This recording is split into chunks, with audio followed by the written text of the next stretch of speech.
प्रधानमंत्री जो कहते थे हवाई चप्पल वाले हवाई जहाज से चलेंगे, आज जीएसटी की मार इतनी है कि हवाई चप्पल वाला हवाई चप्पल नहीं पहन सकता। और रेलवे में आप बताइए, हिंदुस्तान का गांव गरीब मतलब हर कमजोर वर्ग की ये साधन है। 6-7 लोग का परिवार जाएगा तो आप बताइए क्या 10 किलो वजन रह जाएगा? तो ये पूरी तरह से नाइंसाफी हो रही है। आपको क्या लग रहा है कि ये टैक्स अब क्यों लगाए जा रहे हैं या इसका मेन उद्देश्य क्या हो? ये वो लोग हैं जो कहते थे माँ गंगा ने बुलाया है, जब माँ गंगा को नहीं छोड़ा।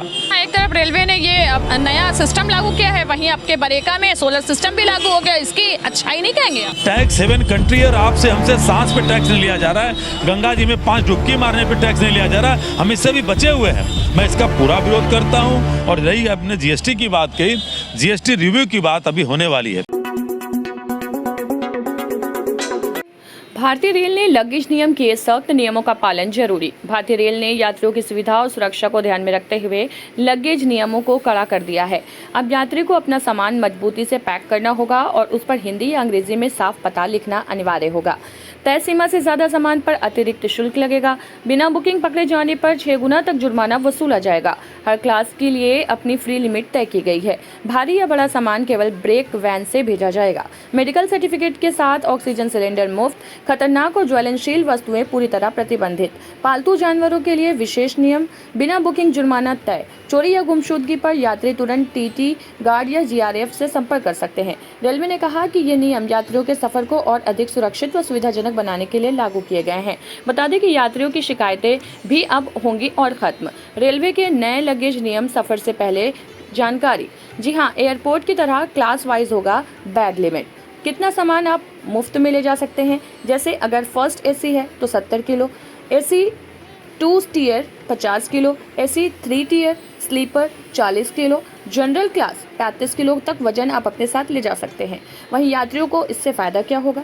प्लेटफॉर्म पर एंट्री होगी व्यवस्थित, कोच में भीड़ घटेगी, सुरक्षा का स्तर बढ़ेगा, सफर होगा आरामदायक और आधुनिक। कहाँ से शुरुआत होगी आखिर? तो आपको बता दें कि पायलट प्रोजेक्ट शुरू होगा इन स्टेशनों से, जैसे प्रयागराज, मिर्ज़ापुर, कानपुर और अलीगढ़ से।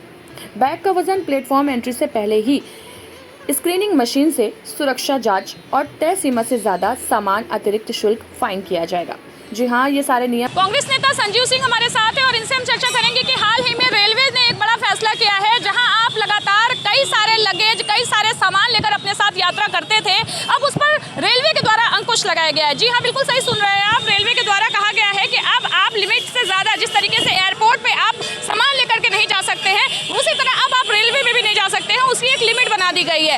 इस पर उनका क्या व्यक्तिगत जो सोच है उसको लेकर के हम चर्चा करेंगे। हमारे चैनल में आपका स्वागत है। देखो, फैसला दुर्भाग्यपूर्ण और गलत है, क्योंकि जो सरकार जो वादा की उसी से वादा खिलाफी कर रही है।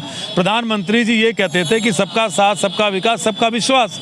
आप बताइए, वो विश्वास छीनने का काम किया, इसलिए कि जो रेलवे है हिंदुस्तान के आम आदमी के लिए है। प्रधानमंत्री जो कहते थे हवाई चप्पल वाले हवाई जहाज से चलेंगे, आज जीएसटी की मार इतनी है कि हवाई चप्पल वाला हवाई चप्पल नहीं पहन सकता, जहाज तो छोड़ दीजिए। और रेलवे में आप बताइए, हिंदुस्तान का गाँव गरीब मतलब हर कमजोर वर्ग की ये साधन है, उस रेलवे से जाता है। तमाम ऐसे हमारे जो जिस प्रांत से हम आते हैं, उत्तर प्रदेश, बिहार से, पूरे देश में लोग मजदूरी के लिए जाते हैं।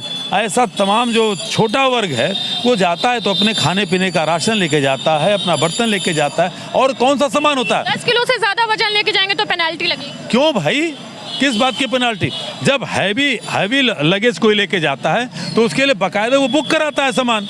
जैसे भाई रेलवे से हम लोग बहुत चीज़ें मंगाते हैं, व्यापारी समाज के लोग मंगाते करते हैं, लेकिन एक जो सामान्य आदमी है, जो जिसके पास 2 बच्चे हैं, माँ बाप हैं, पति पत्नी हैं, अगर 6-7 लोग का परिवार जाएगा तो आप बताइए क्या 10 किलो वजन रह जाएगा?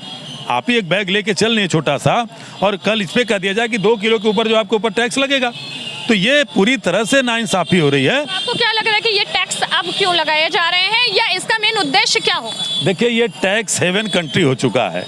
हर चीज़ पे शुक्र मनाइए कि हमारे आपके सांस लेने पे टैक्स नहीं लग रहा है। ये वो लोग हैं जो कहते थे माँ गंगा ने बुलाया है, जब माँ गंगा को नहीं छोड़ा। ऐसा भी कोई पूत होगा कि जो माँ गंगा पे टैक्स ले रहा था? 18% आपने गंगा जल पे टैक्स ले रहे थे। वो कांग्रेस के लोग, उत्तराखंड के लोगों ने जब इसको विरोध किया तब आपने गंगा जी पे टैक्स वापस लिया। आप जब कफन पे टैक्स ले रहे हो तो मैं इसलिए कह रहा हूँ कि आपसे ये टैक्स हेवन कंट्री और आपसे हमसे सांस पे टैक्स नहीं लिया जा रहा है, गंगा जी में 5 डुबकी मारने पे टैक्स नहीं लिया जा रहा, हम इससे भी बचे हुए हैं।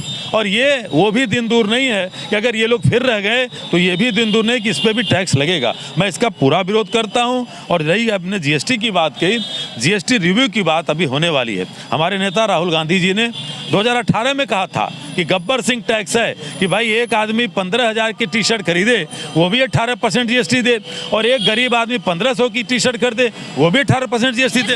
इससे पैसेंजर को तो आराम मिलेगा ना, जो बड़े बड़े लगेज लेके बड़े बड़े बोरे लेकर के लोग ट्रेन में चढ़ते हैं, तो बाकी लोगों को भी तो दिक्कत होती है ना। बात आप कह रहे हैं कि 10 किलो, मैं तो कह रहा हूँ कि 6 लोगों का एक परिवार अगर जाएगा तो 6 अटैची ही जोड़ लीजिए। जहाँ एक तरफ रेलवे ने ये नया सिस्टम लागू किया है, वहीं आपके बरेका में सोलर सिस्टम भी लागू हो गया, इसकी अच्छाई नहीं कहेंगे आप? देखिए, बरेका में मैं अच्छाई की इसलिए बात करता कि नाम बदलने से बनारस का नाम आप लंदन कर दीजिए और गंगा जी का नाम टेम्स कर दीजिए, तो हो सकता है भाई आपके कुछ लोगों को विकास दिखे।